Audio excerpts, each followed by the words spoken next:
कृषी विज्ञान केंद्र बारामतीमध्ये।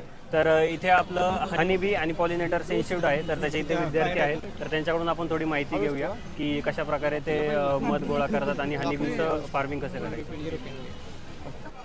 आपल्या इथं युरोपियन मासे आहे त्याचे ते आपल्या पेटी असतात, ह्या पेटीमध्ये 7 अशा फ्रेम असतात, त्या 4-5 फ्रेमला मध असते, मासे असते, आणि 2 फ्रेम असतात त्या मोकळ्या असतात, म्हणजे पिल्लांसाठी असतात, अंडा तयार करतात। ह्या वरच्या लेअरला मध तयार होतो आणि हे पोळं, ह्या माशांमध्ये एक राणी माशी असते, ती म्हणजे युरोपियन बी,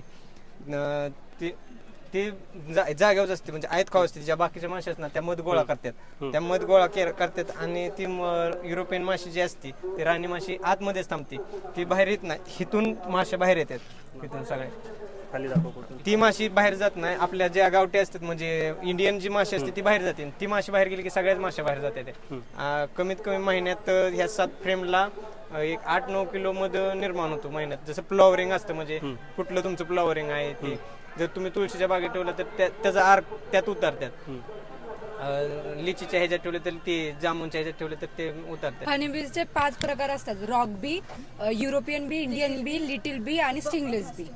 यातले रॉक बी जे असते ते रॉक बीचं मध जे असतं ते जरा तिखट असतं, आणि सगळ्यात जास्त मध तर मोस्टली युरोपियन बी देते।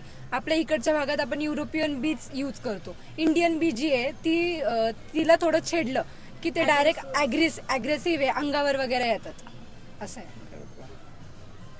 स्टिंगलेस बी जास्त करून डंक वगैरे मारत नाही। आता आपण ज्याची शेती करतो ते कोणत्या प्रकारे? युरोपियन बी, इथे दोन्ही पण बीज अवेलेबल आहेत, युरोपियन सुद्धा आहे आणि इंडियन बी सुद्धा आहे।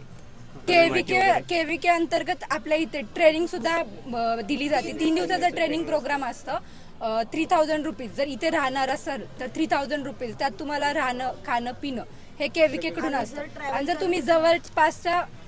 तुम्ही जवळपास राहत असाल तर तुम्हाला 1000 रुपीज मध्ये तुम्ही अपडाऊन करू शकता इथं।